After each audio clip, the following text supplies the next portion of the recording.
Assalamualaikum warahmatullahi wabarakatuh. Waalaikumsalam warahmatullahi wabarakatuh. A'udzu billahi minasyaitonir rajim. Bismillahirrahmanirrahim. Alhamdulillahilladzi wa'ada alladziina aamanu wa 'amilus shalihati minhum maghfiratan wa ajran 'azima. Asyhadu an la ilaha illallah wahdahu la syarikalah wa asyhadu anna Muhammadan 'abduhu wa rasuluh. Allahumma shalli ala nabiyyina Muhammadin wa ala alihi wa sallim. Amma ba'du. Kawan-kawan yang saya hormati, ya ini saya datang kemari untuk takziah, ya, walaupun sudah malam keempat kayaknya, anggapannya malam terakhir, sehubungan dengan istri Mas Adam telah meninggal dunia pada hari Minggu yang lalu. Terhadap ini maka kita hanya bisa mendoakan semoga almarhumah mendapat maghfirah Allah. Semoga meninggal dalam keadaan husnul khotimah. Itulah harapan kita sebagai kawan yang tentunya kepada keluarga yang ditinggalkan juga semoga dilimpahi sabar. Karena kalau masalah ajal itu bukan urusan manusia. Jadi dalam hal ini lebih baik diterima saja. Selanjutnya semoga masih terus dalam perjuangan hidup mengejar apa yang terdapat dalam doa mukmin, Rabbana atina fid dunya hasanah wa fil akhirati hasanah wa qina adzabannar. Dengan demikian maka yang meninggal kita doakan, yang hidup juga kita doakan. Kalau kita ambil doa pada takbir keempat dari salat mayat, waghfir lana walahu, kalau yang meninggalnya laki-laki, kalau perempuan waghfir lana walaha. Minta maghfirah bagi kami yang masih hidup dan maghfirah kepada yang meninggal. Bagaimana maghfirah kepada yang meninggal, kita tidak bisa melacak seperti apa maghfirahnya, sebab kepada yang meninggal itu bukan dunia kita. Tapi kalau waghfir lana kepada yang masih hidup, kalau ambil pengkamusan Ghafaru sebenarnya aslaha saja, kelihatan jelas hubungannya dengan hasanah dunia. Jadi kalau kita banyak istighfar misalkan di dalam sholat, Rabbi firli, itu sebenarnya minta islah, minta perbaikan. Kalau bulan Ramadan, bulan maghfirah, pantas disebut bulan maghfirah oleh karena di sana kegiatan-kegiatan perbaikan itu bukan main. Siang hari berlatih fisik, sabar tentunya dalam kaitan sabar mengejar hasanah di dunia, bukan sabar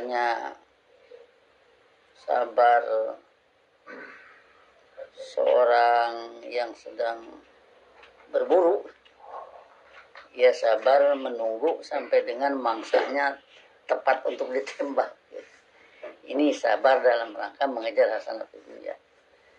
Begitu siang hari, malam harinya ada tahajud yang dikatakan qiyam Ramadan sebulan suntuk, itu tentu ada perbaikan-perbaikan yang terus-menerus. Dengan demikian maka perbaikan demi perbaikan ujungnya jadi orang baik. Muncul nanti izin Allah hasanah di dunia, karena izin Allah juga harus diundang. Kenapa izin Allah harus diundang? Ya kita lihat dari sudut dua kehendak. Allah berkehendak yaghfiru liman yasha wa yu'adzibu man yasha, atau yusabbitullahu alladziina amanu, kalau surat Ibrahim 27. Yusabbitullahu alladziina amanu bil qawli tsabit fil hayati dunya wa fil akhirah. Allah sebagai subjeknya. Wa yudillullahu dzalimin, Allah juga sebagai subjeknya. Allah berkehendak yusabbitu atau yudillu. Yusabbitullahu alladziina amanu sama dengan yahdi. Allah memberi pedoman, Allah berkehendak memberi pedoman. Kemudian pada ujung ayat dikatakan wa yaf'alullahu ma yasha, yaitu Allah berbuat apa yang Dia kehendaki. Kemudian kalau pada Kahfi 29 sudah sering kita sampaikan wa qulil haqqu min rabbikum, yaitu tegaskan oleh kalian yang objektifnya adalah dari pembimbing kalian. Faman syaa falyu'min wa man syaa falyakfur. Maka siapa yang berkehendak iman, imanlah, siapa yang berkehendak kufur, kufurlah. Berarti manusia, ada kehendak Allah, ada kehendak manusia. Kehendak Allah yahdi wa yudillu, kehendak manusia yu'minu wa yakfuru.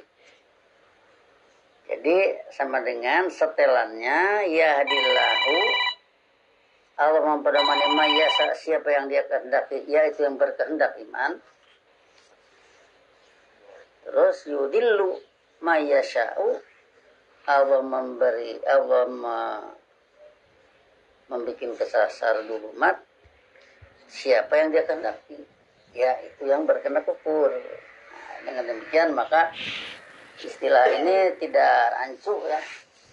Dan siapa yang berkehendak serius dalam hidup ini gampang, tinggal berkehendak dengan iman saja. Penuhi itu, bila syarat terpenuhi Allah akan menyelamatkan. Nah, itulah rumusannya, sehingga dengan demikian sekali lagi kepada yang meninggal kita doakan, karena hanya doa yang bisa kita sampaikan, yang lain tidak bisa. Nah, kemudian yang masih hidup kita doakan dan terus diupayakan berbagai perbaikan. Kalau ini menjadi pola pikir semua, kalau ini menjadi pola pikir kita, menjadi pola pikir keluarga kita, kalau ini menjadi pola pikir lingkungan kita, kalau ini menjadi pola pikir bangsa kita, nah berarti ini akan terjamin ya ke arah keselamatan hidup. Sama ini sebagaimana sering kita setir, kita ambil surat Hud ayat 87. Qalu ya Syu'aibu, mereka menyatakan wahai Syu'aib, asolatuka ta'muruka, apakah sholat Anda memerintahkan Anda annatruka ma ya'budu abauna, agar kami meninggalkan apa yang nenek moyang kami abdi. Apa yang nenek moyang kami abdi, kalau diusut menurut Quran, itu tidak akan lebih daripada kadzdzaba wa tawalla pada surat Alaq. Jadi ada manusia kadzdzaba wa tawalla, yang kadzdzaba itu yang memalsukan, atau kadzdzaba itu tidak mau mengakui, tawalla berpaling. Sehingga nanti kategorinya ke Al-Fatihah, yang satu jadi maghdub alaihim, yang satu jadi dolim. Nah, jadi itulah kalau mengukur mayabudu abauna. Sebab mayabudu abauna kalau ini tidak diukur menurut itu, ya kita lepas pedoman. Melihat sesuatu itu kalau lepas pedoman nanti jadi tidak karu-karuan. Yang satu itu. Yang kedua, an-naf'ala fi amwalina manasya'u, atau salat Anda memerintahkan Anda agar kami meninggalkan kebiasaan apa? Naf'ala fi amwalina, berbuat perihal harta benda kami, manasya'u, apa yang kami kehendaki. Jadi kebiasaan naf'alu, berbuat manasya'u, apa yang kami kehendaki, fi amwalina, perihal harta benda kami, ini harus ditinggalkan oleh kami. Jadi dua persoalannya. Sekali lagi, apakah sholat Anda kepada Syuaib, ya, kepada Nabi Syuaib, apakah sholat Anda memerintahkan Anda agar kami meninggalkan apa yang nenek moyang kami abdi, yang ke satu. Yang kedua, agar kami meninggalkan kebiasaan kami memperlakukan harta benda kami apa yang kami kehendaki. Oh, jadi harusnya bagaimana? Yang ke satu, maya budu abauna, tinggalkan. Sebab maya budu abauna itu di lambangnya asnam. Apakah di sini ketika Nabi Ibrahim memperingatkan bapaknya misalkan, wa idh qala Ibrahimu li abihi azara atattakhidhu asnaman alihatan. Ketika Ibrahim memperingatkan, bertanya kepada bapaknya, atattakhidhu asnaman alihatan, apakah Anda membikin ajaran asnam menjadi berbagai yang diambil. Nah, itu lambang daripada abauna. Atau di zaman Nabi Muhammad yang dikenal menurut para ahli sejarah sekitar 360 patung di sekeliling Ka'bah. Itulah mayabudu abauna. Nah, jadi inilah mayabudu abauna yang harus ditinggalkan. Perintah dari sholat Syuaib, memerintahkan Syuaib agar kami meninggalkan itu. Yang kedua, agar kami meninggalkan apa yang berbuat apa yang kami kehendaki perihal harta benda kami. Jadi kalau begitu, tinggalkanlah mayabudu abauna yang dilambangkan oleh asnam. Yang kedua, perihal harta benda ini harus apa yang Allah kehendaki. Sehingga kita sering mengenal mungkin ya dalam pengajian-pengajian itu ada istilah doa bismillahi masya Allah. Bismillahi masya Allah. Itu sama dengan bismillahi tawakkaltu ala Allah. Sudah bismillah, aku mutawakilun. Aku menjadi wakil Allah. Dalam arti wakil Allah itu berbuat menurut perintah Allah. Berkata menurut perintah Allah. Nah, itulah tawakkaltu ala Allah. Atau bismillahi masya Allah. Kalau sudah bismillah, harus apa yang Allah kehendaki. Hindari misalkan saya ngomong bismillah masih itu. Kalau bismillah masih itu sudah bismillah tapi apa yang aku kehendaki. Kalau kami jangan bismillah masyikna, tapi bismillah masya Allah. Sudah bismillah apa yang Allah kehendaki. Nah, jadi di sini dari sini kelihatan sekali bahwa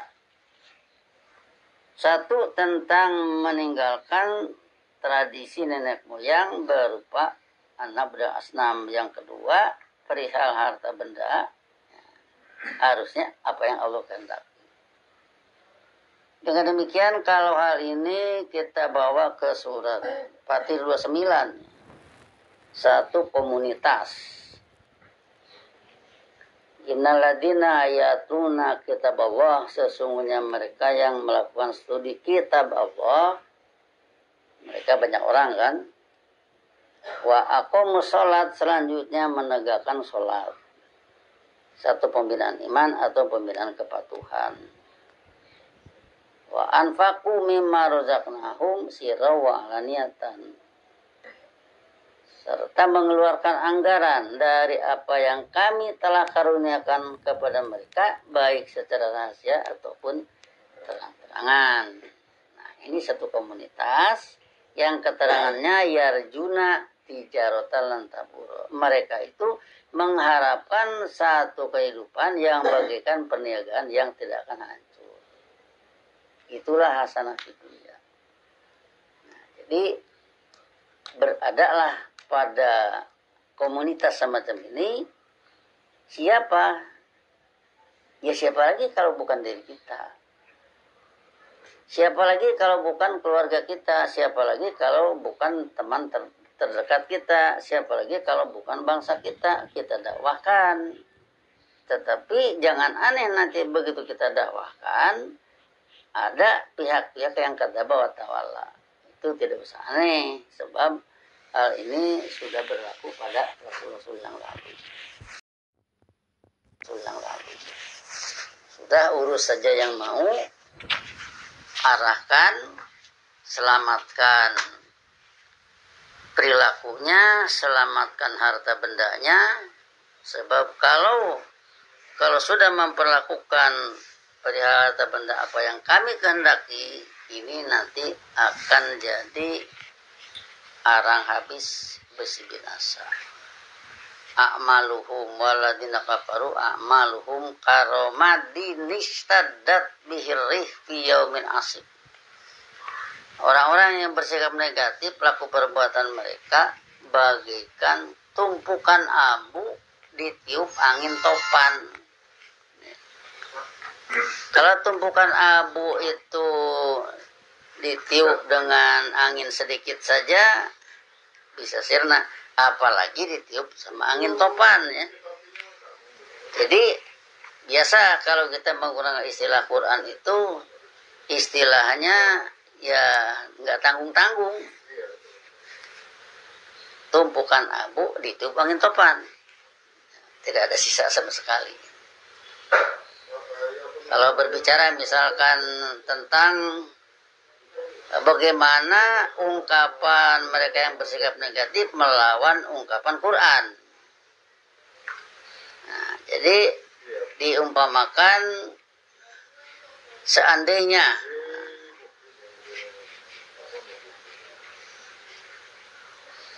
pena tintanya ini, seandainya tinta yang ditulis untuk menentang ilmu Allah itu lautan atau ditambah lagi, itu tidak, tetap tinta itu akan habis, ilmu Allah tidak akan kalah.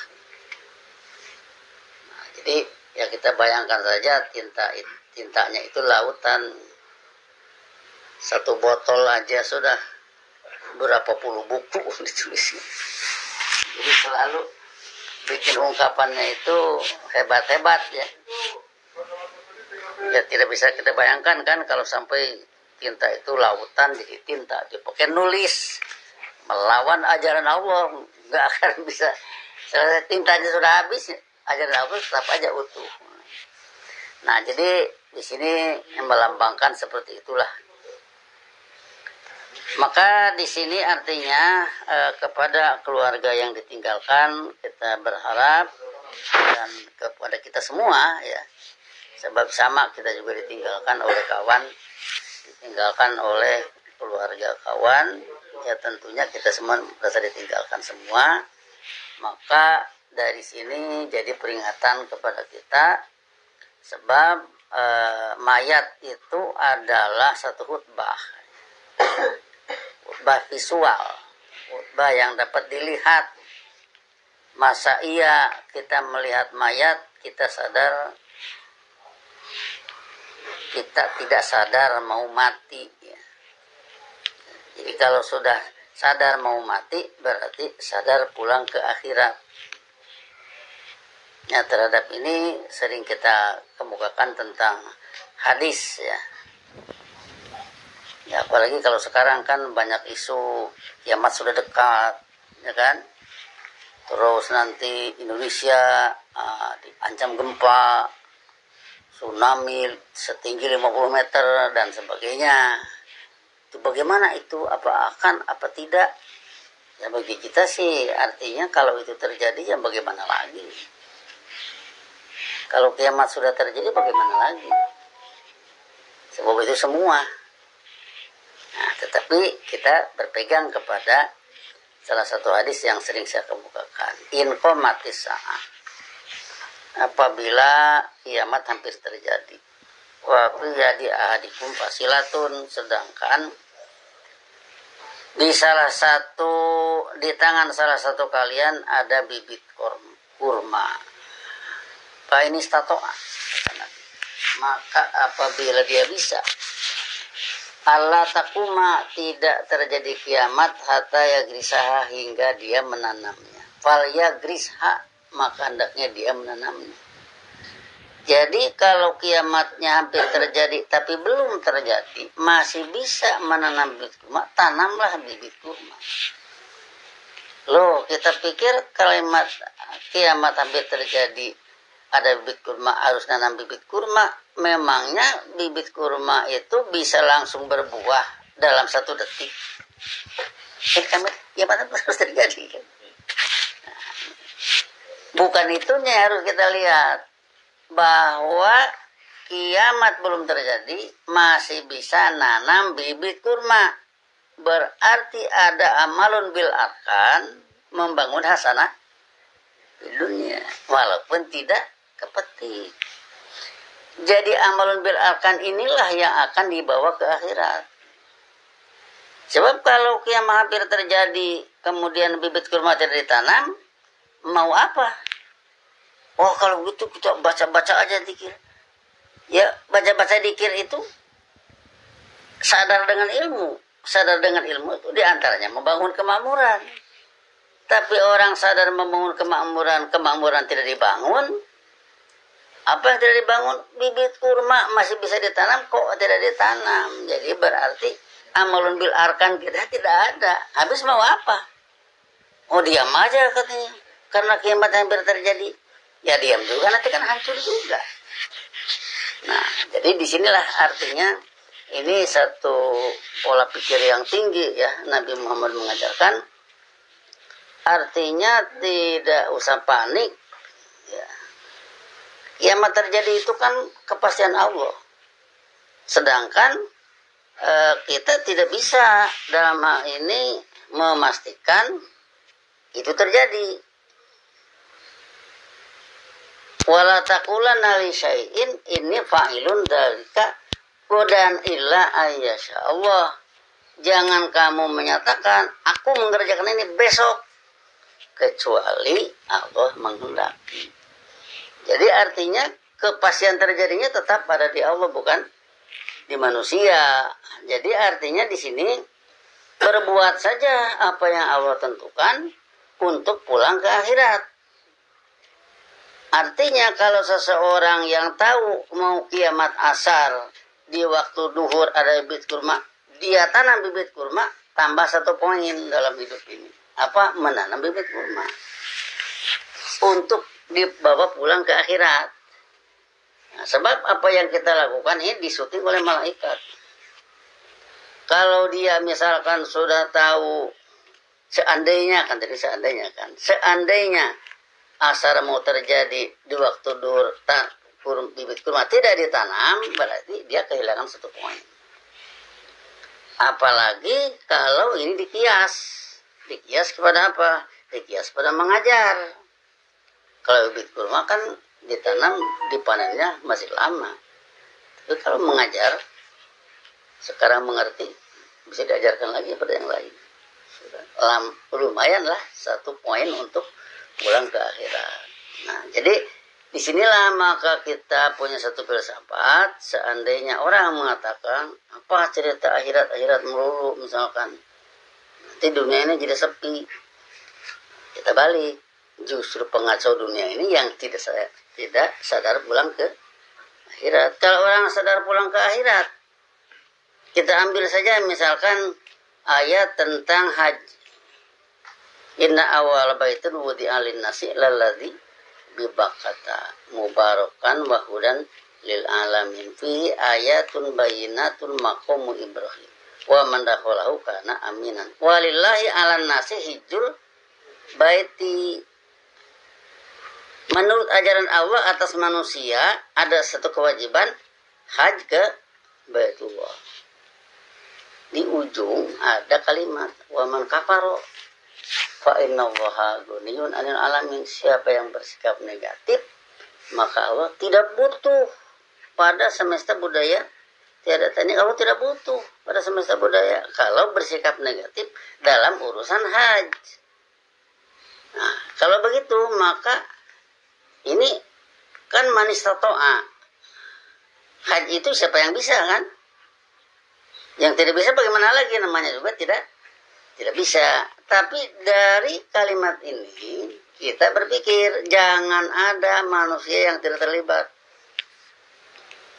Apa tidak terlibatnya? Saya tidak bisa haji, tapi saya bisa mengajar orang lain sampai dia paham Quran, sampai dia mampu misalkan menjelaskan di sekitar orang yang tawaf itu dengan fungsi Ka'bah. Saya mengajar dia, yang pergi dia karena punya kemampuan. Berarti saya mengajar dia yang mampu. Yang pergi biar siapa saja yang mampu. Tapi bekal dia kan bisa dari kita. Karena dia tidak tahu, kita jelaskan. Apa misalkan penjelasannya? Penjelasannya apa yang kita dapatkan sebenarnya. Kalau tempo hari ada orang yang mengatakan, sangat bodoh orang yang menyembah Ka'bah. Itu saya baca di YouTube. Sangat bodoh orang yang menyembah Ka'bah. Tidak saya baca isinya ya. Sudah bisa ketebak lah. Nah, makanya saya jawab. Entah orang yang mendengarkan atau tidak, bodoh amat. Yang penting saya menjawab, kami menghadap Ka'bah bukan menyembah Ka'bah. Tapi kami menghadap Ka'bah adalah menghadap simbol, lambang dari Allah sebagai komandan. Allah sebagai komandan. Komandan apa? Komandan hasanat dunia. Kenapa kita katakan komandan hasanat dunia? Kalau kita teliti labaika, cari di Munawir ya, labbaik, aku sambut panggilanmu dan dengan setia siap menerima perintahmu. Ini ucapan prajurit yang menghadap komandan. Begitu sampai tawaf, itu diantaranya ada labbaik, labbaika innal hamda wa ni'mata laka wal mulka la syarika laka, terus sampai berujung pada rukun multazam. Doanya Rabbana atina fid dunya hasanah wa fil akhirati hasanah wa qina adzabannar. Satu putaran. Putaran kedua labbaik lagi. Dari kata-kata labbaik ini kita membayangkan, aku sambut panggilanmu, sambil mengitar Ka'bah kan, sambil melambaikan tangan ke Ka'bah, aku sambut panggilanmu ke sana kan. Tapi bukan Allah di Ka'bah.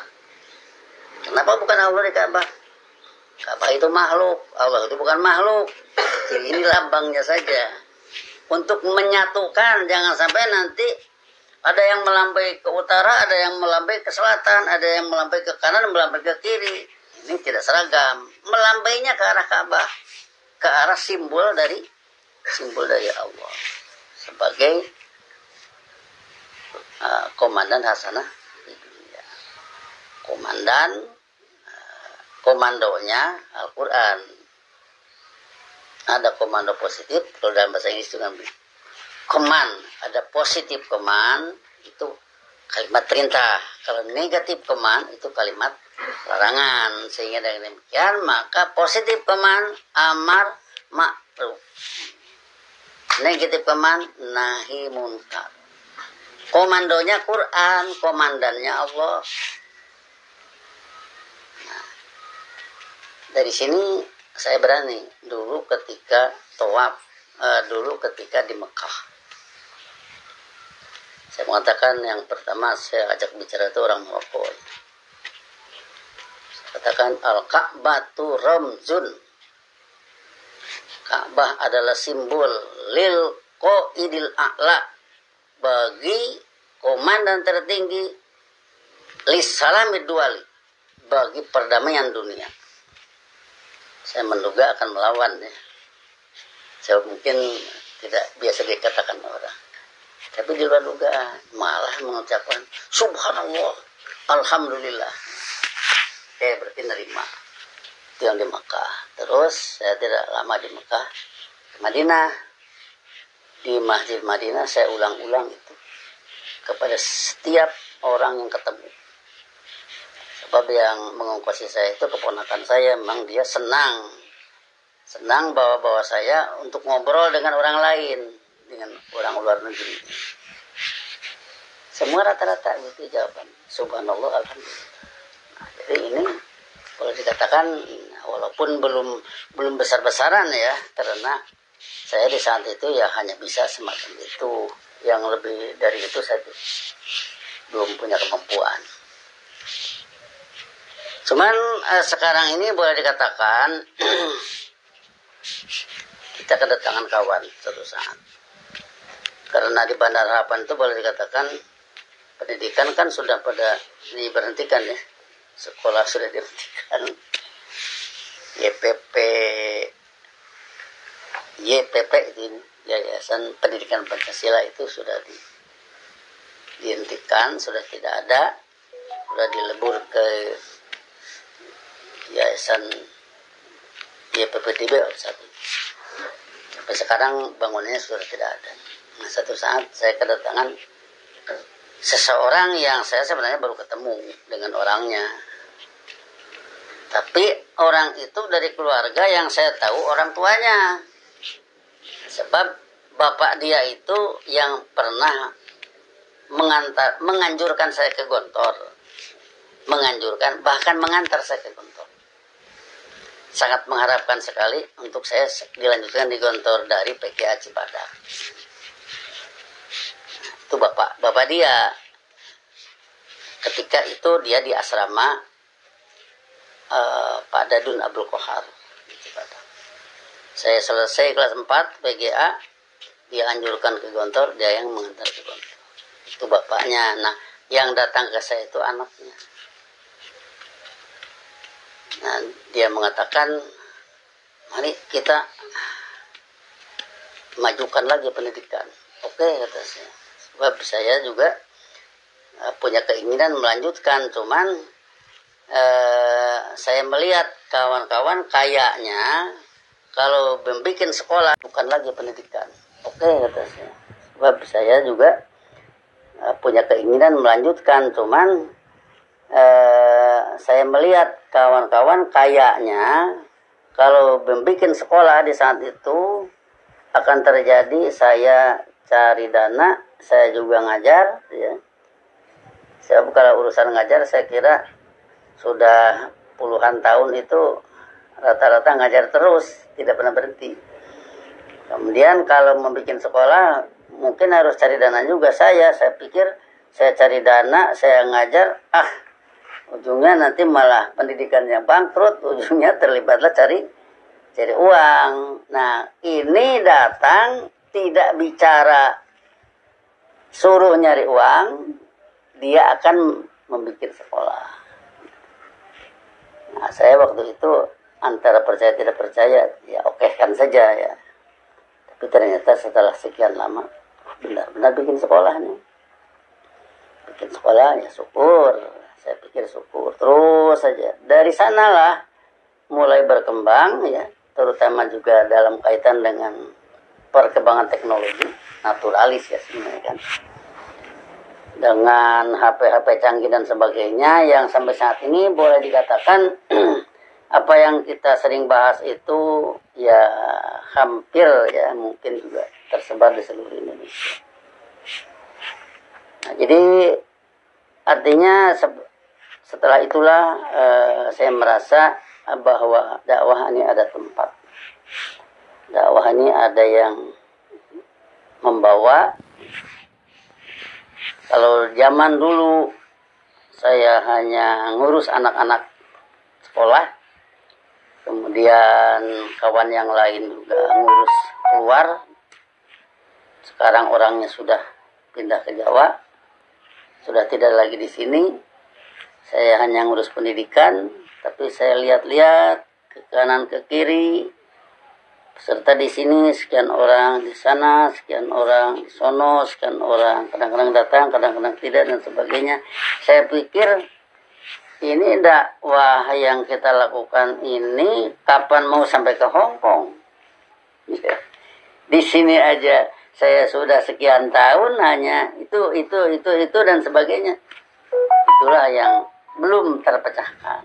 Nah, sekarang ini boleh dikatakan mudah-mudahan ya dari mulai di sana dibikin sekolah, kemudian terus berkembang sampai saat ini boleh dikatakan berbagai kemampuan yang kita punya dimanfaatkan oleh orang lebih banyak. Kita syukur karena apa? Kalau mereka butuh, kita punya, apa salahnya kita kasih. Tetapi kita ngasih ini kan harus ada tempatnya. Tidak bisa kita ngasih sembrono. Dan memang susah kalau ngasih sembrono. Misalkan saya ini bicara ilmu, terus di pinggir jalan ngomong aja misalkan. Ya ngomong sih ilmu, tapi orang yang mendengarkan itu dia lagi cari beras, dia lagi beli kertas dan sebagainya. Tidak mungkin kan, diem dulu kan, ya tidak mungkin. Tapi kalau seperti gini, misalkan kita ada di ruangan seperti ini, hanya beberapa orang, tapi orang mendengarkan, lumayan kan, ada yang mendengarkan. Nah, jadi disinilah artinya perlunya satu forum memanfaatkan apa yang kita punya di tempatnya. Nah, sampai sekarang dengan teknologi yang kita menyatakan syukur bahwa naturalis telah turut mengantar ilmu untuk disampaikan. Misalkan kalau sekarang saya cerita tentang kondisi istri saya ya, sakit dan sulit untuk ditinggalkan, saya hanya ada di rumah. Tetapi kalau berhitung mengajar lebih banyak sekarang daripada dulu. Satu minggu kita persiapkan misalkan ayat, dikasih kamus, dikasih arti, dikasih latihan. Latihan ini untuk melatih berbahasa Quran supaya nanti menangkap ayat mudah dengan berbagai arahan-arahannya. Ini dalam satu minggu dimanfaatkan oleh peserta-peserta yang biasa saya garap di Jawa, yang di Lampung, yang di mana-mana, yang biasa saya keliling tiap bulan, sekarang tidak keliling lagi. Kemudian yang lain itu juga bahannya oleh calon tenaga pengajar. Kita punya ponpes kan. Ponpes ini kan harus ada regenerasi. Ya. Tidak mungkin misalkan kita terus berumur 1000 tahun. Tidak mungkin. Harus ada mengganti. Yang mengganti ini harus bisa. Bisanya itu tidak bisa. Seminggu misalkan kita siapkan. Bisa? Enggak bisa. Saya sendiri juga lama. Nah, jadi artinya mereka yang ada di Lampung, ya, yang di asrama Lampung, yang di asrama Sukabumi, dan Banjarbaru, itu tenaga pengajar bahannya itu juga. kawan-kawan yang biasa ikut dari dulu disalurkan. Malah malam ini saya kasih penjelasan ada TC My Family. Saya katakan saya ada takziah malam ini, jadi TC My Family diliburkan dulu untuk malam ini. Jadi terus saja mengajar itu dari rumah sambil tidak meninggalkan istri yang memang keadaannya sakit. Nah, berbagai kesulitan-kesulitan ya lama-kelamaan juga terpecahkan dengan berbagai cara-cara yang ya boleh dikatakan dimatangkan di lapangan kan. Dimatangkan di lapangan artinya ketika sakit bagaimana nih, yang sakit masih bisa tertanggulangi, pendidikan masih bisa jalan. Seperti sekarang misalkan kalau saya mengajar tinggal bikin bahan. Kalau untuk anak-anak asrama sudah Pak Darmaji sudah bisa mewakili. Kemudian yang lainnya juga sudah mulai naik ke arah bisa bikin TC. Nah, sehingga dengan demikian saya harapkan kepada salah seorang kawan, coba di Bandar Harapan keliling, kata saya, keliling nanti yang mau masih ngaji masuk aja di TC. Sulit sekarang kalau kita ketemu. Nah, jadi bahan-bahan misalkan yang ada di khutbah-khutbah mereka terima, tapi belum tentu juga matang. Kalau tidak langsung dilatih ya. Dilatih berbahasa Quran, dilatih ngomong ayat Quran. Nah, jadi dengan demikian diharapkan pada masa mendatang jauh lebih maju. Sebab dulu pernah seorang siswa bertanya kepada saya, "Pak, Bapak dulu seusia kami seperti ini tidak?" Saya katakan, kamu untung. Bapak dulu seusia kamu belum bisa apa-apa. Ya yang nanya kelas 2, kelas 8 ya. SMP kan kelas 8. Kelas 7, kelas 8. Nanya kelas 8. Kelas 8 sekarang sama dengan saya dulu PGA kelas 2. Belum bisa apa-apa saya. Ya. Ketika PGA kelas 2. Padahal di sekolah PGA. Nah, jadi apa yang saya bisa sekarang terus dikasihkan kepada mereka. Dan ternyata boleh dikatakan bisa ketangkap. Sebab tiap subuh itu Pak Darmaji mengajar, saya juga mendengarkan di rumah, mendengarkan jawaban anak-anak. Nah, begitu anak-anak ditanya misalkan diam aja, berarti dianggap aja tidak bisa. Nah, jadi kadang-kadang kan begini. Anak yang di sini, yang di Lampung dulu diurus 3 tahun, sudah pindah ke Sukabumi, ditanya sama Pak Darmaji misalkan, dia nggak ngejawab. Tapi ada anak sana yang ikutnya hanya di TC, ternyata juga lebih bisa. Nah, jadi kalau begitu, untung mereka ini. Nah, jadi dengan demikian saya kira inilah perkembangan-perkembangan yang untuk ini kawan-kawan di Kota Bumi mudah-mudahan bisa juga tersalur ya dalam penyelenggaraan pendidikan, sebab kita tidak bisa seperti dulu lagi. Ya sekarang lah bisa pergi ke sini karena ada peristiwa yang boleh dikatakan untuk sesama kita bisa menghibur ya. Tapi untuk diharapkan tiap minggu tidak mungkin.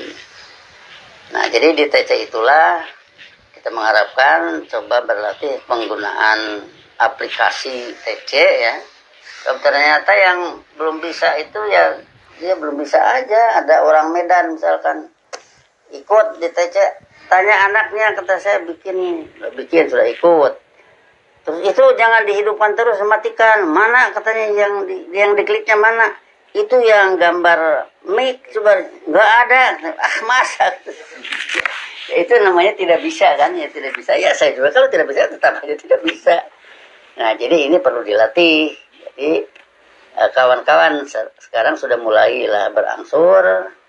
Yang tidak punya HP beli HP. So, kalau tidak beli HP juga malah beli yang lain nanti, beli boneka, ya bisa saja kan.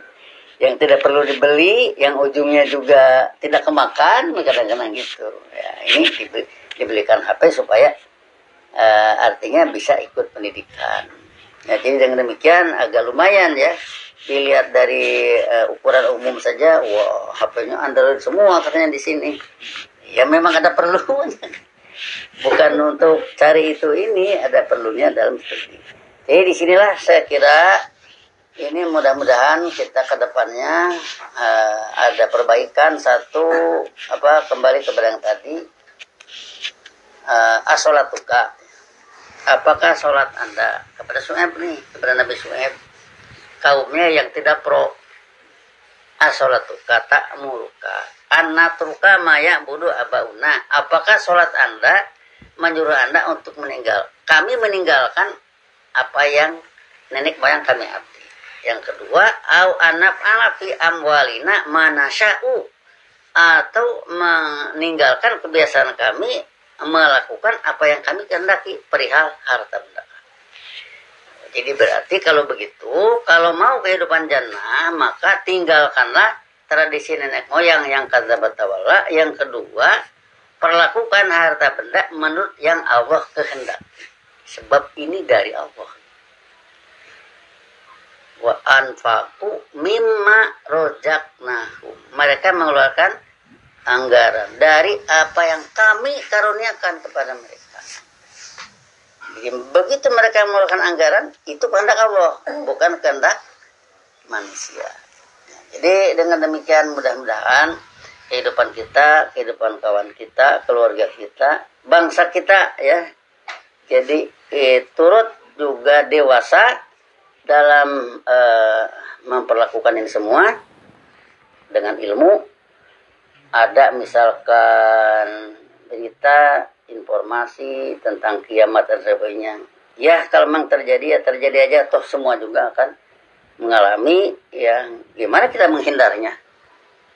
Misalkan saya ada satu tempat, ada tsunami misalkan 50 meter, ya saya yang nggak bisa lari kan. Ya sudah aja terima, mau bagaimana lagi.